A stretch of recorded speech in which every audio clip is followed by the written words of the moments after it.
The truth about Mandla N and Gang of Instrumentals. This insert is brought to you by What's on TV. Keep watching.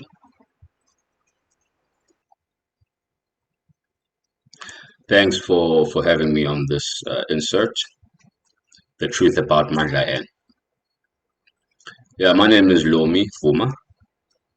I'm a creative director. I'm a visual artist and entrepreneur. Gang of Instrumentals. Yeah, that's a very interesting subject that we're touching on today. But I'd like to talk more about it with the viewers that are interested in finding out the truth about Gang of Instrumentals and Mandla N. Don't get me wrong, Mandla N is a very nice guy, extremely successful, especially within the film area. I'm sure most of you have seen his work on SABC, Netflix, etc., etc. So I'm not hating on the man. I think he's done extremely well for himself. The only issue that I have is people who use other people as a stepping ladder to get to where they want to go. And that's precisely why I'm recording this insert to give you insight as to how Gang of Instrumental started and how that group and that project propelled Mandla's career to where it is now in the television and film space.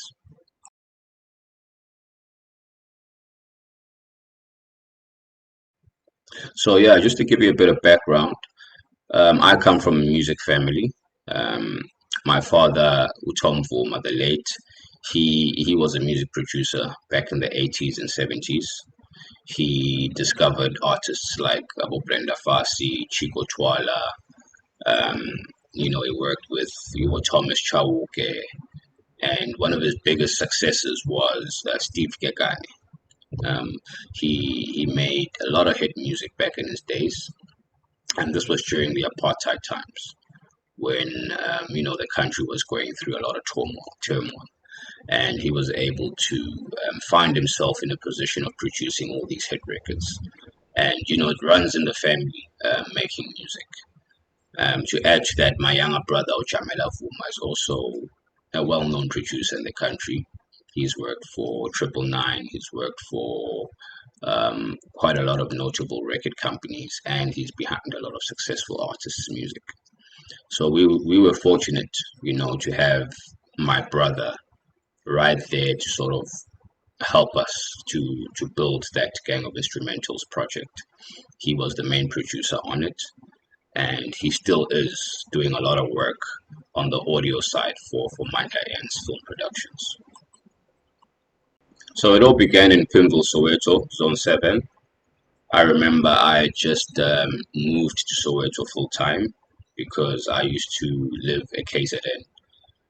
That's where most of my schooling took place. So as soon as I matriculated from Northwood in Durban North, I made a decision to move to Johannesburg full time and to go live at our family house in Pimville. Or Jamela, my brothers, and Snowy were already living. They were already living in Soweto, Pimville at the time. So I came and I joined them. It was, how can I put it? It was a unique experience because I didn't know a lot of people in Soweto. My coming to Pimville was only during the holidays, and I'd spend a lot of time with just my family. And when it's time to go back to school, I'd go back to KZN. So I wasn't really in touch with the streets and who was doing what.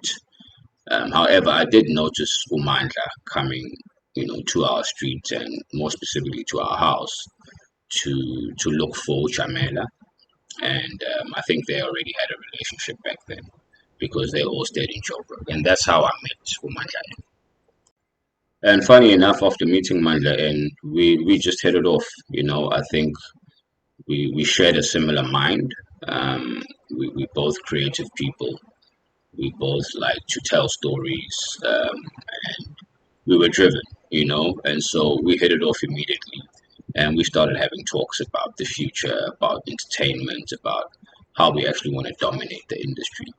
And over time, we became very, very close, Manda and myself. And Also, we were friends with people like Ungateko Mabaso, the late, may his soul rest in peace. He was also living in the same street as I was, and I would say he was my best friend at the time. However, because of, I would say, shift in interests, Gadeko was more into advertising and marketing at the time when we were into film and television and music. So we kind of drifted apart, but later it all came together, with various skill sets coming together and projects in mind. Um, we ended up doing some stuff together in the near future. However, my relationship with Mandla was the one that took um, a different turn because I remember him coming back from film school. Mandla went to AFDA, and he would come to my house and he would find me maybe writing some songs, rapping. Slumko was also part of the group. He and I would always be rapping, pushing some lyrics, putting pen to paper. And, I'd be rapping over beats that Jamela made just to try and come up with something fresh, something new. And that's how Gang of Instrumentals was born. You know what I mean? So it all started after I wrote a song called Kumbula. You know, um, that was a unique track. I'm not going to talk a lot about it because it was unreleased, and yeah, it's something that people have never heard before.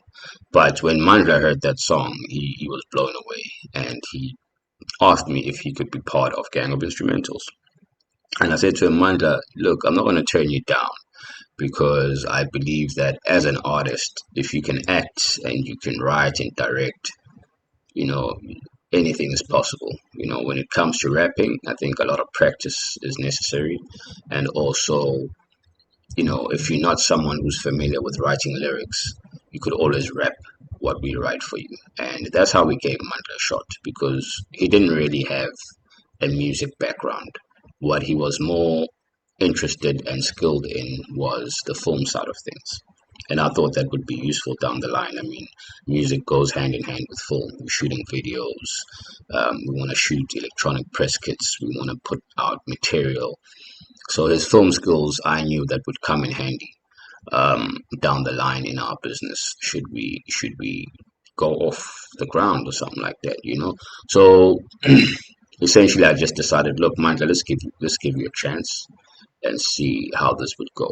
And I'm one person who believes in artist development. I think that everybody has it within them to do whatever it is that they want, and it's just about practice and knowing how to hone your skill. And so we gave Mandla a chance based on that.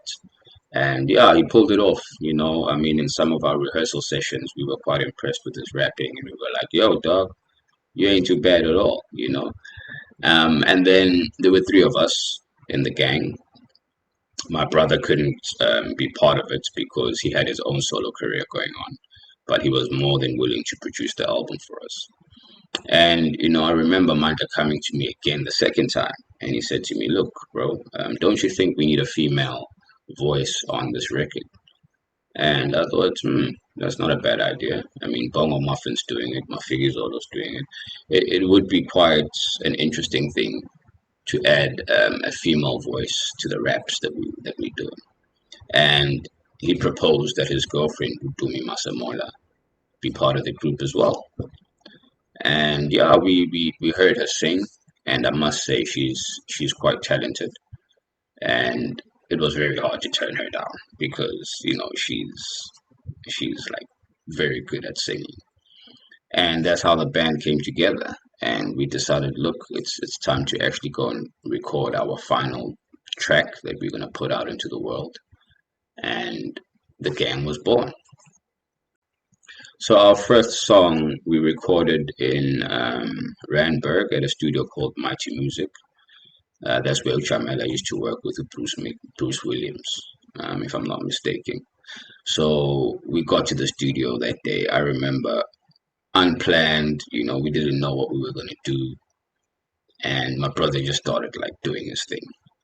And he came up with this melody, man, and it got us all inspired, and that's how our first track called "Cry for Me" was born. And yeah, we did that track. We played it to a couple of people, and immediately Mighty Music was like, "Yo, guys, I need to sign you guys up because y'all are talented, and I see a future here. And the song that you've made has got big potential." And how did we know that it's got potential? We took the song to a couple of radio stations, and it landed at um, the listening committee of 5FM, and 5FM just started putting the song on high rotation. Boom, and we were on. The next thing, this song was number one on the charts. It started playing on Metro FM, YFM, and all the other radio stations, both regional and community. And before we knew it, we were shooting a music video. We were winning Channel O awards. I mean, it happened so fast that, I don't even know what the hell happened. All I remember was things started moving quickly. And we were performing at various shows. And for the first time, I started tasting music money. In fact, all of us were tasting music money. And I think that's where the greed and the problem started. So as you can imagine, when there's success, you attract a lot of people, you know. And one of Mandla N's friends, I think his name is TT or something, he he came and proposed a management deal. So he wanted to manage the gang of instrumentals and get us shows because he was connected to the Somizi Mhlongos and all these other celebrities who were in the business that we were in. And I suppose he also had an ambition to be in the music industry one way or another. And he saw this as a vehicle to get into the space. And being Mandla's friend, Mandla then came back to me again and he was like, "Yo, Lo, um, what do you think about Tato managing us? Tato's connected. Tato's got a marketing background. He can put us on another level with this music thing. As you can see, we're starting to trend." And I was like, you know, all right, I'm always willing to try things out. I didn't bash people down in their ideas. And so I was open to that. I was like, yo, okay, let's give it a try. I mean, this is business. But the mistake that I believe a lot of artists make is the paperwork, and I wasn't too smart at the time. Not that I'm any smart now, because I'm still a struggling visual artist. I'm still a struggling musician. I really haven't cracked it big in this space. Um, but the paperwork and the knowing the ins and outs of the business is extremely important. And that's where a lot of musicians and upcoming artists get it wrong. They focus purely on their craft, and they forget that the craft is a business. It needs to be protected with administration and paperwork, etc., etc. And these are all the things that I didn't really pay attention to. I was more focused on getting the brand Gang of Instrumentals established, and we getting out there. Little did I know that when Tato came on board as the manager, he had other plans. And as time went on, I could start sensing that, nah, man, Gang of Instrumentals is not what it was. There was a different vision now. And also bear in mind, Mandla and Dumi are a couple, and this Tato is Mandla's best friend. And it turned out that they were having separate meetings on the side, about the Gang of Instrumentals and the vision that they started seeing. And obviously, that's where the conflict between us started. So, as you can imagine, um, the results of the conflict led to a split, but the split didn't happen voluntarily. There were a series of events which are very hard to explain that transpired behind the scenes that led to the original Gang of Instrumentals um, kind of splitting up. you know, but there were forces behind the split. For example, I mentioned there was Tato, there was Somizi Mhlongo, and he was always at our shows. So Museum song or big up to you. You do whatever it is that you do. But I won't lie and say he's one of my favorite people. This guy was very instrumental in the breakup of the gang of instrumentals. I won't get into a lot of details, but the point is this: Mandla N is at the front of it all because I let him in, and he started bringing in a whole lot of other people because he had another vision. And to cut a long story short, and to be frank, their aim was to steal the gang of instrumentals and use that vehicle that was already in place to generate more money to venture into the film industry. Yeah, so I remember this one time when we were at a show and we had quite a successful performance, you know. Um, an argument arose between Mandla and I. It was around the fact that, we needed to take this music to another level, you know. And I felt that his manager friend was kind of like P. Diddy. He wanted to appear in all the videos, he wanted to be in the interviews. And I was like, nah, man, a manager's job is to be behind the scenes and look out for our performances and manage our day-to-day activities as a band, ensure that we got interviews on TV, ensure that we got radio station play, etc., etc. Not appearing in the videos, you know what I mean? So this guy was doing all of that. And it came to a point where I was just frustrated, man. I was like, this is not the way this thing is supposed to be run. And I started seeing Mandla's true colors because he became somebody totally different. He changed towards me and started rolling with his friend Tato and his girlfriend Dumi. And before I knew it, these people were running interviews and doing all kinds of things without us. And I'm saying us, meaning myself and Slumko, the other two band members. Um, but yeah, it was him and his girlfriend and this Tato guy. And they were all over Channel O, they were all over SABC interviews. And we're like, God damn, what the hell's going on here? And yeah, essentially they stole this band. They stole it. So as you can imagine, you know, like I said, we had spent a lot of time outside my house in Pimble, Soweto, Ekaya, where we would chill, in the back of the crib. And we had a lot of ideas that we jotted down. Starting point is this, middle point is this, and this is the end game. End game meaning, yo, man, we're gonna be winning awards, we're gonna be shooting movies, we're gonna be doing ABC and all of that. And some of the ideas that you're seeing Mandla and put out now through his Black Brain Pictures are ideas that were discussed between him and I long ago, man. Not to take away his creativity, but a lot of his work is deep rooted in my creativity, and that's the story that I want to share with you all. Is that Mandla is a good guy, but ruthless, and I suppose that's what you gotta be in business. That's something that I probably lack. You know, um, I'm not ruthless enough. I'm a nice guy. I'm the kind of guy who's like, okay, let's give it a chance. Okay, let's do that. Meanwhile, you got these people who are sharks in the game, and their mission is just the bottom line. They want to make money at whatever cost, even if it means stepping on your head to get to the top. So the truth about GI is essentially that, Mandla N had a plan, and he decided, look, I'm going to use this dude and his brother to rise up so that I can start following my passion and dream, which is filming. You know what I mean? Even his girlfriend, Dumi Masamola, fell away from the business as time went on. Even Tato fell away from the business as time went on.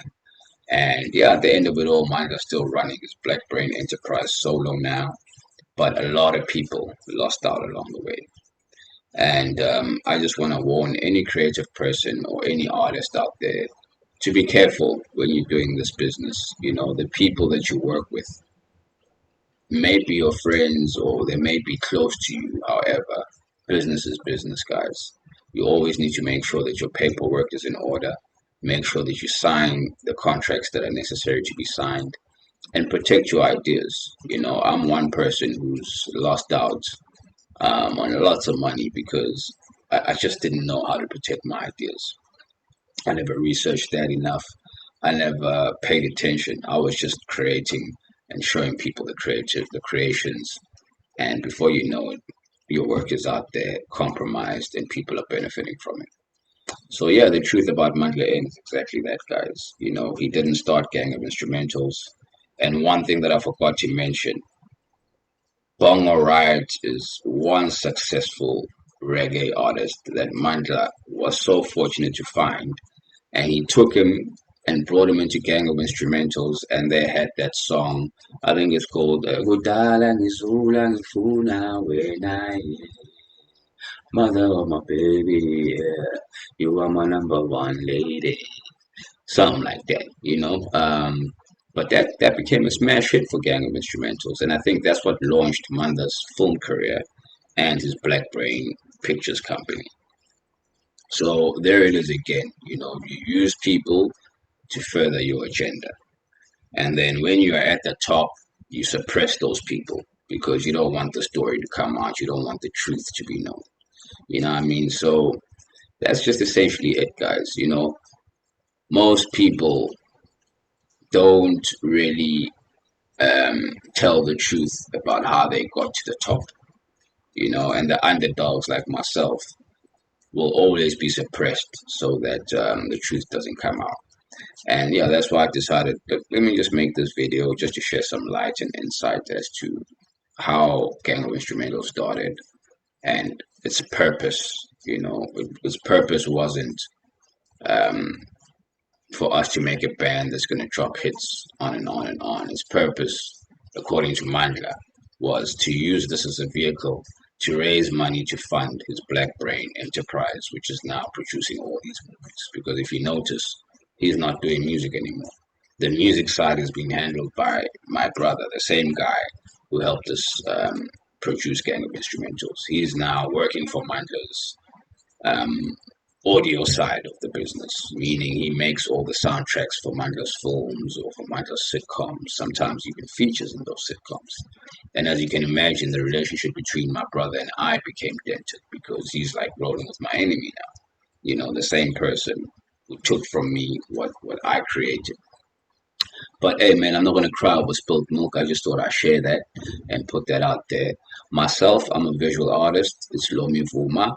I'm venturing into Vuma Art Animation Studio, meaning I'll be putting out some animated works in the not so distant future.